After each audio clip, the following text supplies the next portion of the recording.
Hello all Ammaraju Telugu story వాళ్ళకు స్వాగతం. ఈరోజు కథ భలే కోతి. కథలోకి వెళ్ళిపోదామా? సిద్ధాపురం గ్రామంలో ఒకప్పుడు అంజమ్మ అని ముసలవ్వ ఉండేది. ఆమె నిరుపేద. నా అనేవారు ఎవరూ లేరు.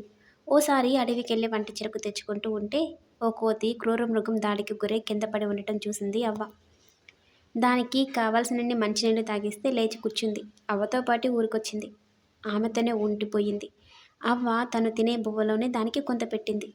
నువ్వు తినడానికి తిండి లేదు, మళ్ళీ నీకు కోతి ఒకటా అంటూ ఎగతాళి చేసేవారు ఊర్లో వాళ్ళు. అవ్వ అవన్నీ పట్టించుకోలేదు. కోతి కూడా ఆమెకి చేతనంత సాయం చేయసాగింది. అడవికెళ్ళి తనే కట్టెలు తెచ్చిపెట్టేది కోతి. అలా వెళ్ళిన కోతి ఓ రోజు దొంగ ఒకడు బంగారం మూటతో వెళ్ళడం గమనించింది. అతను దాన్ని ఓ గృహలో పెట్టి ఎవరు గుర్తుపట్టనట్టు చెట్టు కొమ్మలు అడ్డు పెట్టడం కూడా చూసింది. అతను వెళ్ళాక కోతి ఆ బంగారంలో కొంత తీసుకొని పరిగెత్తుకుంటూ వచ్చి అవ్వ చేతికి ఇచ్చింది. కోతి పొరపాటున తెచ్చిందేమో అనుకుంటూ అవ్వ ఎవరైనా అడిగితే ఇద్దామనుకుంది. ఓ రోజు ఇంట్లో సరుకులన్నీ నిండుకుంటే చేసేదేమీ లేక ఓ ఉంగరం తీసి అమ్మడానికి వెళ్ళింది. ఆ సమయంలోనే అక్కడ ఉన్న పోలీసులు అవ్వను పట్టుకున్నారు.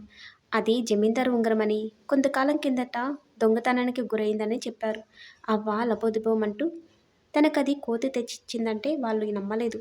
జైల్లో వేశారు. అప్పుడు కోతి ఓ పని చేసింది. ఇంట్లో దాచిన నగలని తీసుకుని పోలీసుల వద్దకు వచ్చింది. వాళ్ళకి వాటిని ఇవ్వబోతూ టక్కున ఆగి పరిగెత్తింది. వాళ్ళు దాన్ని వెంబడించారు. అలా కోతి వెళ్ళి దొంగ నగలు దాచిపెట్టిన గృహాన్ని చూపించింది. అక్కడ చాలా నగలు దొరికాయి.